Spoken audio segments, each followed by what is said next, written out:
I feel like most people in their lives are being allowed to live small.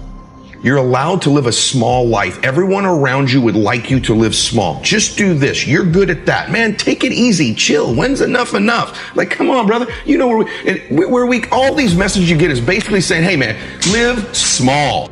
Life's not a big deal. Live small, enjoy it, chill, smoke a little weed, do whatever you want, right? Like, it's just this get by thing in life. And there's got to be some people who go, no, you're supposed to do something great with your life. You were put here for a purpose. Your way, the way you were born, the way you were raised, your background, your experiences, your giftedness all prepared you in your way for right now. And you're supposed to do something great with your life.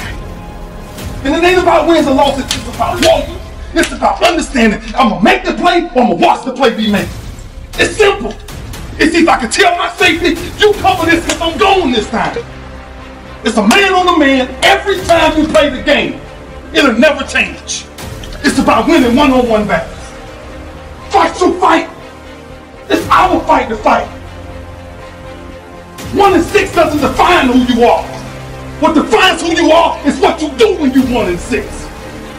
Not the man you'll fight for. Just everything you got today. Not because of the scoreboard, but because when this game ends, you'll have a brother to call for life. Knowing you gave everything you had. That's why you play as a Raven. That's why you fight as a Raven. That's why no matter what nobody on the outside says, fight your fight. I hear this all the time. I was told to my face, you're nothing but a giant muscle. You can't act. You have no future and you have an accent that is laughable. That just shows you again so much for it can't be done. This is why I try to tell you, anything and everything can be done if you can visualize it, if you believe in yourself. You're going to find the naysayers at every turn that you make. Don't listen. Just visualize your goal, know exactly where you want to go. Trust yourself. So pay no attention to the people that say it can't be done. Trust yourself no matter what anyone else thinks. And there's all this messaging that you're average and ordinary, and you're average and ordinary because you belong there, and it's probably someone else's fault you're average and ordinary too. And I'm like, no, it's your life. You're in control. It's no one else's fault, and you're supposed to do something magnificent.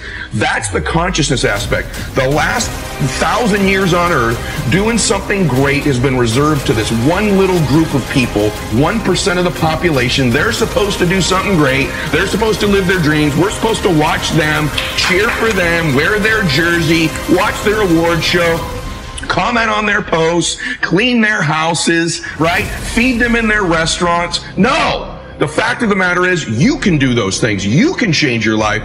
And I'm sick and tired of this hero worship. You live small, cheer for everybody else who lives big. No, if you're a school teacher, be the best damn school teacher. Change the world by those little lives you're affecting. If you're on social media, change the world. Play big. You will never do it wrong if your decision is to do the bigger thing than the smaller thing. That's what I would tell you. Stop playing small. Stop thinking small, and don't let anybody tell you you should be small. All progress, little or big, starts with me. Don't overjudge yourself. Learn the work ethic and the skills that match your ambition. There are 3 types of people in this world. There are people who watch things happen. There are people who wonder what happened. And there are people who make things happen. You got to determine which person you are. Tomorrow morning, when that alarm goes off and you start feeling all the excuses that come in, and that bed is cozy. I know what you're saying. I love my bed too. And you then go 5, 4, 3, 2, 1, and you get up. That discipline that you have at that moment, you win that fight. That's a big victory. And then that pattern will carry out throughout the day. Because once you're up, well, now that I'm up, I might as well go work out because I'm already up and I feel good that I got up out of bed and I won that battle. Let me go win another battle. Let me go get it done. And that discipline carries on throughout the day. So now you take that and you expand that out over a week and a month, and you end up with more discipline. And it starts with that simple act of getting up and getting out of bed in the morning. I've been a therapist for many, many years, and I noticed very early on in my therapy that every client that came in for whatever issue, behind their issue is the issue of confidence. So When I worked with people to lose weight, which was my specialty, a lot of my clients would go, yeah, I did really well until I went out for pizza with my friends, and I just couldn't ask for different food.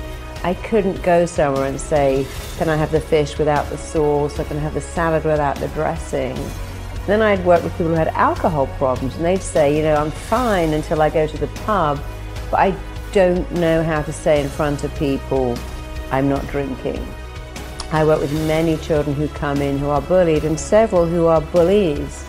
And behind that was the same issue of, I need people to like me. And we're never taught in school that the word esteem actually means how much I like myself. So when I'm talking about confidence and self-esteem, when we say, I hold that person in the highest esteem, we mean I like him, I value him. And we buy all these books and products on self-esteem without even understanding what self-esteem means. Self-esteem means how much you like yourself, how much you value yourself.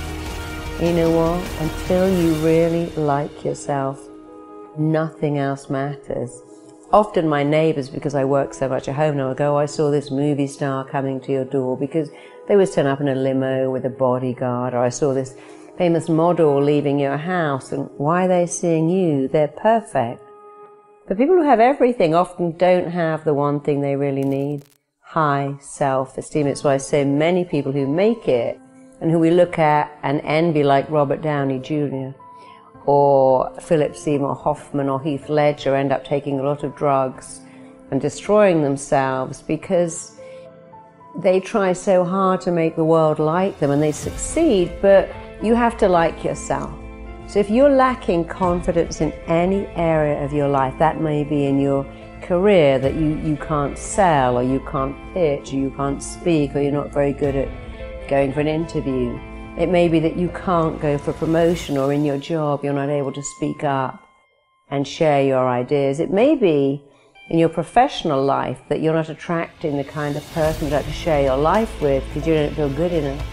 Maybe even in your area of your health, you don't go to the gym because you don't feel you're good enough to go to the gym. You don't ask for particular foods because you haven't got the confidence to go, I don't eat pizza or fries. So whatever it is in your life that you want, when you work on your confidence, everything starts to fall into place. So I have some patients who are very confident at work, but terrible in relationships because they can put on an act and work, but they don't feel lovable. I have other people who have a nice relationship, but a terrible career because they can't get promoted. I have other clients who seem to be quite arrogant, but they're really convincing everyone else that they're worth it because they don't actually believe it. So the most important thing to do is to work on your confidence, and the way you build your confidence is by liking yourself. Who do you think you are? Making me so afraid of who you are. Reflection in the mirror, shadow behind me. I take one step and you're still ahead of me. Sweat in my face, tears in my eyes. I keep on going. I heard you tell no lies. You turn the poor to rich, F to A's. Is there anything that you can't do? Now look at me. You made me who I am today. And because of you, I have this never losing, never giving up attitude. Quitting? That's not in my vocabulary. When they quit, I keep going. When they sleep, I work harder. When they say that I can't and count me out, I show them that I can. We're talking about biohacking and how you get to change your reality, how you get to control and design it. And I think that's wonderful because I think we're doing that. I know I've been doing it much longer than I knew the word.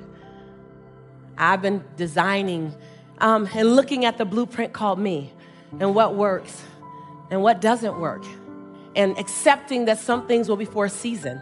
You see the two biggest enemies to success. Number one, self-doubt. Number two, fear of the unknown. Confidence is nothing more than believing in yourself.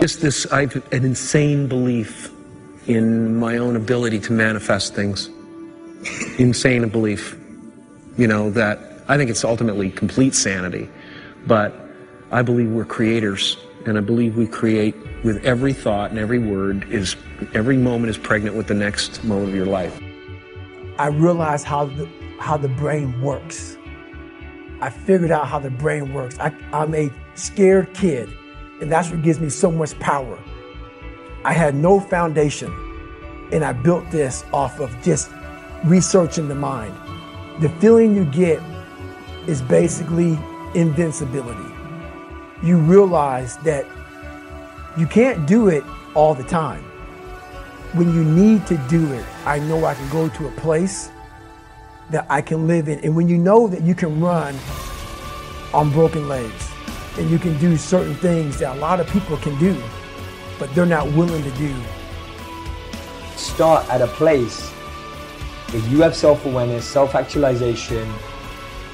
You have figured out what works for you, what your strengths are. That self-awareness, we know our limits, we know what we can do, we know what we can't do, we know what our challenge is. On a mental level, what's self-awareness? Knowing what type of people I like to be with. Knowing who helps me grow and who drains me.